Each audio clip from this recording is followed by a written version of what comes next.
Right, we're off. Hello, guys and girls. What is it? 27th of March. Yeah, a bit of a delayed video. I've been away. Went on a cruise ship. Went over to Rotterdam, into Amsterdam. Back on cruise ship. Down. Gets back. Computer was down. Oh God, that was horrendous. Couldn't get notes on computer. Cool. So I had to get that sorted out. That took a while. But then all sorts of crap cropped up. My aid, my house phone, my mobile phone, my computer, all that. So there's a bit of delay. But anyway, we're back, Marcus and me. So we'll set off on this video. God, there's that much to talk about. It take me and him a week. But we haven't picked any subject out. We just do what we always do, spontaneously. We'll start with. Well, what I'm going to start with is this. First of all, I want to tell you that your pension increase, your £9, has just gone on your gas and electric, because I had a letter from pension saying it'd be about roughly a £9 increase, and then this morning I got a letter from energy company who do gas and electric saying my bill's going up £9. I'm like, wow, you took £9 off me before I get me £9. Well, that nonsense. Anyway, cut up monstrosity walks in. He's getting daft with that Ed Miliband whack. What's this about? Fish and chip shops. Well, the cook on gas, right, do the fish and chips, because electric doesn't give it the flavour what we used to. Yeah. Right, over the last God knows how many decades. He wants to go electric. And they went, wow, you haven't got control like you have with gas when you're frying. Right. So the associations of fryers, what these fish shops belong to, they sent a letter saying, this is not going to work, right? It's not going to work. These people usually employ 1 or 2 employees, if not more, bigger fish shops, if they're popular. They're not going to get the business because people won't like it. Plus the cost of these fryers, and God, they're expensive. They're thousands of pounds, aren't they? You know what I mean? Changing it from gas to electric. What do you reckon to that nonsense about, climate, net zero, climate change with fryers? What do you reckon to that with that Miliband? I don't know what about them. I mean, why, they're like a big air fryer or something? Yeah, you've seen a chip shop. You know what, Dave? Oh, yeah, but being electric, are they like them?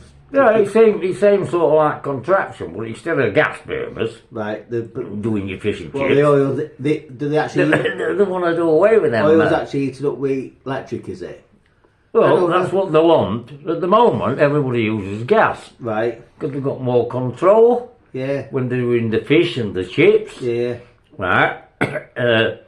With the electric. Yeah. It'll be, apparently, I don't know, but it's different. Well, the flavour's different to the thing. Yeah, and things like that. I don't know. It's like madness, isn't it?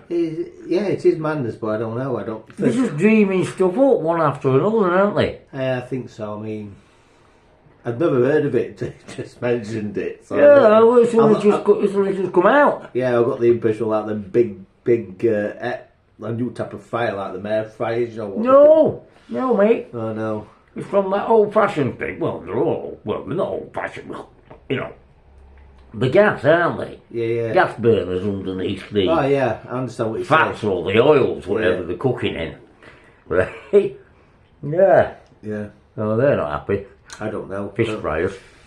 I don't know. First time I've heard of it, so I couldn't really comment. I've never heard of it. Yeah, well, you can comment. No, maybe not on that particular thing. Yeah. But it's like him wanting this farmland for solar panels. Yeah. And wind farms. Yeah. Same crackerjack idea, isn't it? Yeah. Right. Well, you're never going to produce enough energy. I couldn't give a shit whether you cover all Great Britain in solar panels. Yeah. You ain't going to get it, are you? No. Especially with this AI technology, it takes that much, power, these database companies. They need a power station to run one. It's mad. There's no guarantee. Obviously, it's only going to be working a percentage of the time, isn't it? I mean, now there's not going to have the wind to generate the electric, or there's going to be too much wind, they can't switch them on. So, they're only going to generate a certain percent. They're only going to be working a certain percentage of the time. It's obviously a very expensive exercise. Yeah, and then when they turn these things off, which is an expensive exercise, what they're going to do, they've got to go back to the traditional ways. Up the gas, oil and coal, aren't they, really? Well, it's what they promised the things, the private investors. Oh. Depends what sort of money they've actually guaranteed, the tariffs and whatever they're going to get. I mean, if fossil fuel prices start coming down, so the cost of generating electricity is relatively cheap in comparison to what they've agreed with these windmill people to pay them per kilowatt hour, then you could get a situation where taxpayers actually paying them. You know what I mean? Actually paying them to produce the electric. That coffee will cold. Yeah, I know what you're saying. Paying them to produce the electric. No. So, hey, to me, I can't make head or tail of it. If it made common sense to me, right, and it was cost effective and everything works, as it should, and it can produce what it can. Yeah. But it's all bullshittery. It's all scammery. It is. Well, I think that the argument is once you've got the infrastructure in place, you don't have to buy the sun. The sun's already there. So the cost of the fuel to generate the electric's obviously free, but it's the cost of the infrastructure. You see, that's very expensive. And the maintenance. Well, yeah, this is where you're getting private. It's cheap to maintain a windmill, mate. No, but this is where you're getting private concerns who are building them, but they want a guarantee. They need a guarantee on price. You know what I mean? And they've already, I suppose, without going into the maths or whatever, they've statistically worked out the how on a windmill basis. Let's just say the windmill only runs 40% of the time. Yeah. They cost them X amount of million to actually produce the windmill and everything else. Yeah. Then they need a certain tariff over the lifespan of that windmill at 40% to get the money back and make just to get the money back. Now the thing is, as well, you see, that's got to be guaranteed by the government because they're electric generators, so it's got to be guaranteed by the government. But what I'm saying is, market price of fossil fuels might come down. Yeah. When they're actually producing that, so it would be cheaper to produce it with gas or solid fuel. Yeah. But the problem is, you've already entered into a contract once the windmill's actually built, and therefore you can get a situation where the taxpayer is actually paying for the electric to be generated. In other words, it's the most expensive way of generating. Do you know what I mean? Yeah. Because gas prices and solid fuel prices might come down in the long-term future, but you're already tied into contracts with these public, private partnerships with the private sector, because obviously they're not going to build these windmills if they're not guaranteed a set income. Oh, that's true. You know what I mean? Would anybody? Yeah. You wouldn't, would you? Well, of course you're not. Well, you've got to be guaranteed it. You've got to be guaranteed it. Right. So it's all scam. This is what I'm saying. So you might be signing up to a future where the taxpayers having to pay more per kilowatt hour, right, to pay the private concerns who built these windmills. You know what I mean? Because it might be cheaper in the long term to produce electric through either gas or solid fuel or even nuclear.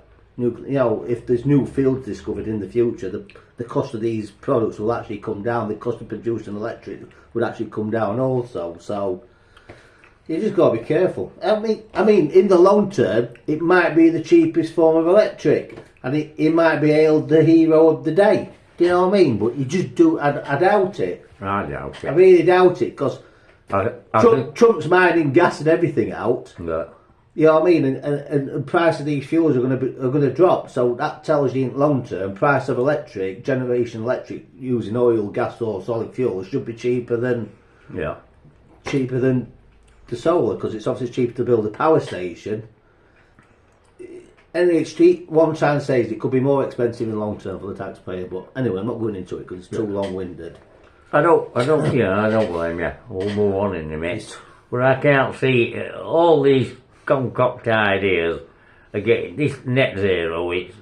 It's nonsense. You can't achieve it. It's absolute garbage.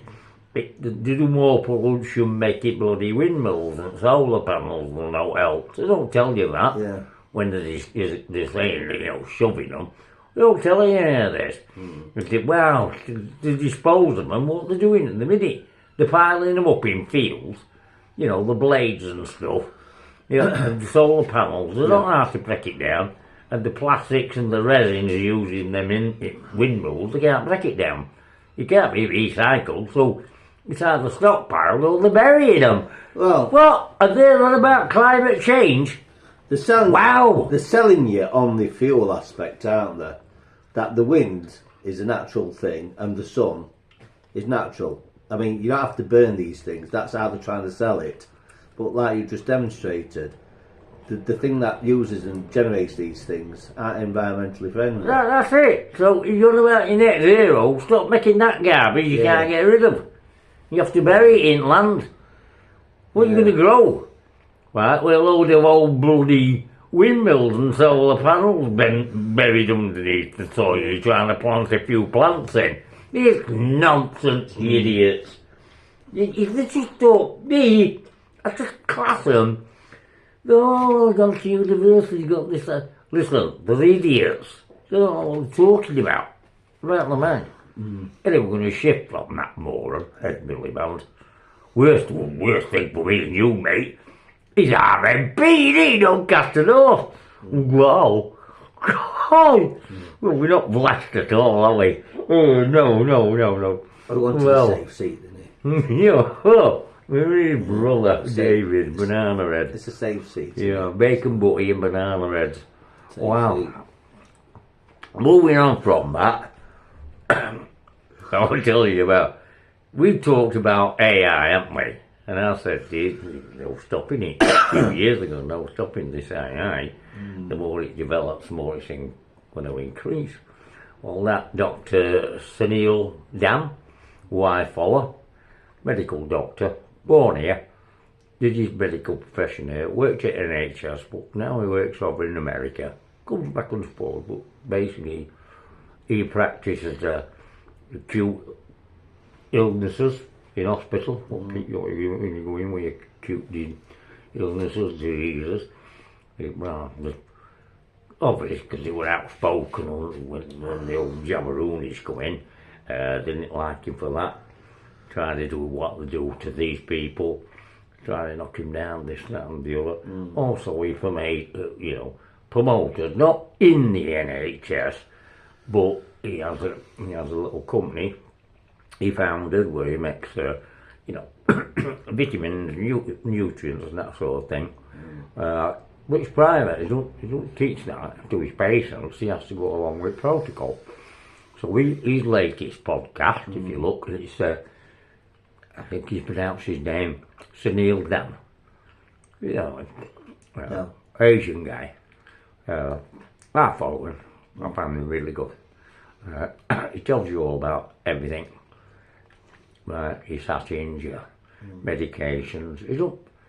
Even though he's a practicing doctor, he's got to go a long way. It's hard work for him. He don't really like it. Yeah. Well, anyhow, we come out this morning with his latest podcast, about 20 minutes long, where he's talking to us, his audience, but mainly he was saying that he's talking to his colleagues, doctors, especially them in the GP service, who think, what most people think, right, the NHS employed, well, we all know the contract for NHS. Yeah.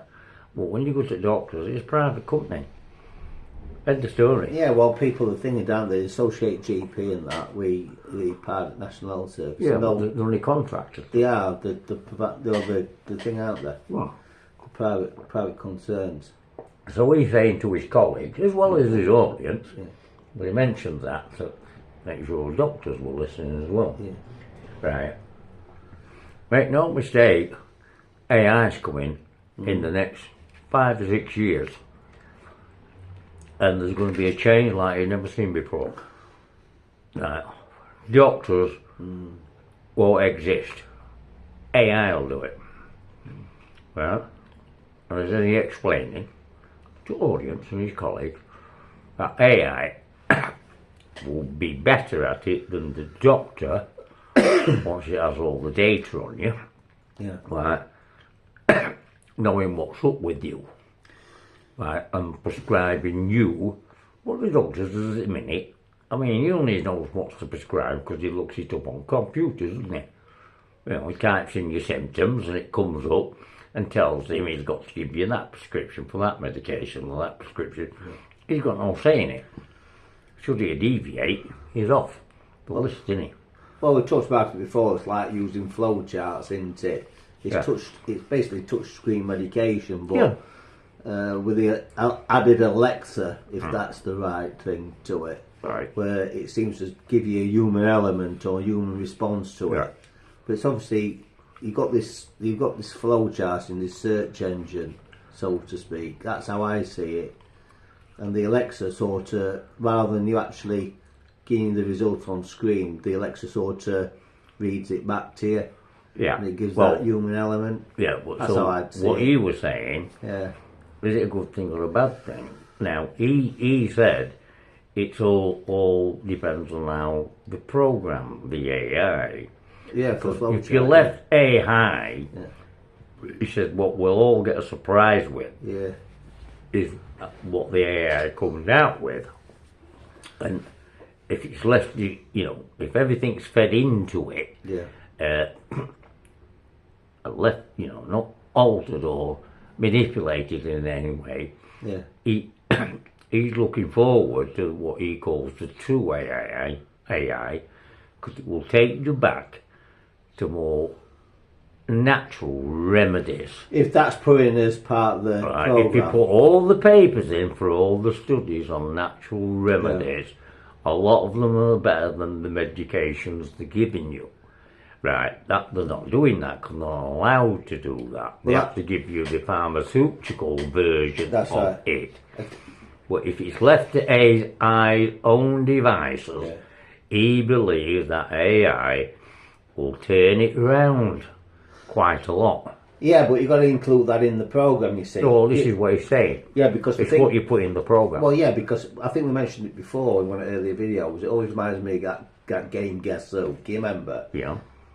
And what you say, you got two people playing. You got a series of people, and it's basically this. You ask the other person's questions, and they'll knock down. They got ginger hair glasses, blonde hair, blue eyes, and eventually it takes you to one result. Oh, it's Harry or Tom or whatever, and it narrows it down. Yeah, that's what I'm saying. So it's like a flow chart sort of scenario. Yeah. You know what I mean? It runs through a series of questions, and depending on your response, it eliminates them that associated with that response, and eventually it's supposed to take you down to one. Oh, you've got piles or something. Do you know what I mean? Yeah. It's one of those. It's one of those systems. Yeah. So he said he can't. He's never going to take off over like surgeons. Yeah. Because that's a totally different thing. It means manipulation and these things. AI is a thinking thing. It's not a. Yes, it does in factories make cars and it makes this and this, that and the other. But that sort of thing. Yeah. He said, whether it's possible in the distant future that some robotic AI will be able to do that. Well, but he said, no. He said, but all the others, doctors, right, and he said, if it goes right, even himself and others, right, who were similar to him, who were still in the profession, right, there's not being able to counsel them, it's going to save them a lot of work, which is like he said, in a day's shift, might be a 10 or 12 hour day shift at hospital, the number of hours he spends with the patient is minimal, because it's all paperwork. AI will take over all that paperwork, right, and free his time up. Right, it will write reports for him, it will do whatever he puts in, what he observed with that particular patient, as long as he puts it in, AI will take it all from there, write the report for him. All he's got to do is check if it's right. And if he thinks it's right, job's done. Yeah. That will free him up. So you've got more time to spend more time with individual patients. Not 5 minutes, not 10 minutes, you might have 20 minutes. You might see double the patients because he ain't got all that paperwork. Now, if that works, that's going to be a good thing. Oh, yeah. You know? Yeah. I understand where he's coming from. And I hope he's right, provided it's programmed right, AI. He believes he explains it. If you do manage to see his podcast, his latest one, Sunil Dham. Yeah. Right. Dr. Sunil Dham. Right. If he's right in his assumption, how we portray it, he says, it's like the old farming when they used to do it with horses and ploughs and manhandle the plough behind the horse and this, that and the other. And then tractors came along in a very vague form, but there were tractors. Yeah. And this machine could do it. And people like farmers, they go to these exhibitions and some just shook their heads and go, yeah, it's not the same as doing it by hand. But we all know now, years and years later, tractor does everything. It harvests, it combines, it bales, it separates, you know what I mean? If it's like that, then it's a good thing. Yeah, from one aspect, yeah. The problem is, I think, what people's concerns are. It's what do you do for employment? What do you do with those people? Because the thing is, well, you are right. You can always pick in the past, and technology has always taken jobs, and them jobs have always moved and sort of redeveloped new skills. Yeah. But I think what it is, it's the scale this AI can actually Do. make people surplus to requirements.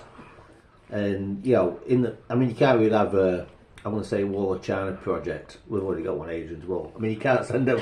You can't send them everybody to build another wall or do all the potholes and everything else. No. What are you going to do with all these tens of thousands of Individuals. individuals?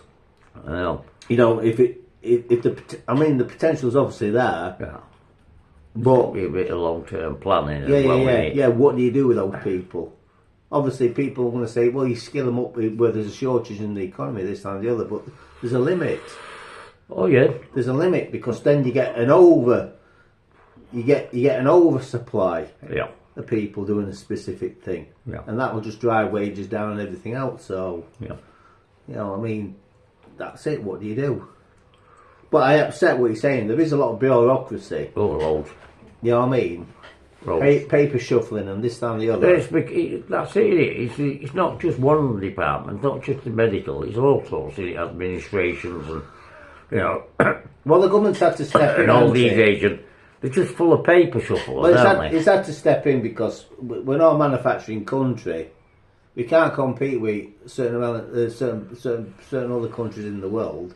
You just get you can't be competitive at all. Cost of production is really down, especially when you're dealing with people like China and India and people like that. they? No. So what do you do with this surplus? Do you know what I mean? Surplus people are employed. Government stands in and just creates. It just overbloats the public sector. Yeah. It's public sector jobs, basically. You know what I mean? Go paper shuffle, the coordinator or whatever. Yeah. No. In all honesty, thingy. I understand what you're saying. Paper clip counter. Yeah. You know what I mean? Yeah. It's a job. Yeah, it's a job, right? But I agree. It's not. But what I'm saying is too many of them. Anyway, doing non-jobs. I know. There's too many in administration. Well, we talked about it in one of the early videos, didn't we? About council digging holes. If you look back at this video, we'd actually mentioned it. Yeah. Where you get one man digging a hole and 3 men watching. Yeah. And we worry about how the government should be. 10 supervisors. Yeah, and how we should redeploy them to do other things in the economy. This is what happens, isn't it? Yeah. We get too many. Yeah. It's like down in there, Whitehall. Far too many. Oh yeah. It's like them what they're going through in America. Yeah. Too many of these on huge salaries. Yeah. Do you know what I'm saying? Yeah. And then they go, well, and then like the rise they've just given themselves, Well, these politicians, MPs, right? There's a perfect example. It's way beyond any expectations of middle classes, working classes to get them sort of pay rises, right? And they just give themselves. They do all these cuts at the lower end now. You know, as you know and I know, they whacked everything. Now they want a benefit scam, and although they're going to say they're going to save $5 billion, they're still working on it because they want to even save more. Do you know where I'm coming from? I can see. At the same time, it's just wasted billions. That's the point you say. I can see on the face of it. It seems a good intention thing to do. You're cutting wages in the economy. You cut it down on bureaucracy, whatever you want to call it, and that'll save. In theory, save. It don't really save taxpayers anything, but in theory, supposed to save the taxpayers. But and then on the other token, they give themselves pay rights. So you let all these people go, and some of them might not be highly paid workers, might just be road sweepers or this and the other. You let them all go, Yeah. and then what you're doing is, you're getting yourself pay rises, this and the other. They're hypocrites. It's very hypocritical, but it shows you for who they are. And at the end of the day, what you've got to also bear in mind as well, yes, you might be paying more, you might have more road sweepers than what you need or paper shufflers than you need, but these people go out and spend money in your local communities and keep them businesses going. That's true. Once you get rid of them, you have the knock-on effects. Yeah. Do you know what I mean? It affects your local businesses, shopkeepers, Everything. everything. Yeah. You know what I mean? Yeah. So that's how you got to see it. Yeah. End of the day, they say, they save taxpayers. But when you're poor, when you're a poor person, you're not a taxpayer. No. You don't. The only people pay tax are people that make the money. Yeah. Well, when we talk about, well, everybody pays taxes. What you're talking about is income tax. Income tax. Yeah, but the people. That's. Oh yeah, I know you pay. I know you pay. You're part of it. I know you pay taxes on your fuel or VAT and things like that. Everything else. And that Insurance, your house insurance, yeah, everything. That's fair enough. But it's all them taxes, and that's it's all them tax because they're just tax. No matter how you look at it. Oh yeah, they are everything taxes. is a tax. Yeah. He has to separate it: income tax, VAT tax, this registration tax, that's tax, this tax. We lost count how many taxes we get. Right? It's gone down. It's that cloud. Right? All that's what you put back in it. Well, it's what you earn to take all these things off you. Yeah. So I always look at taxes as all of them combined, so that when people go, well, I paid into this, right?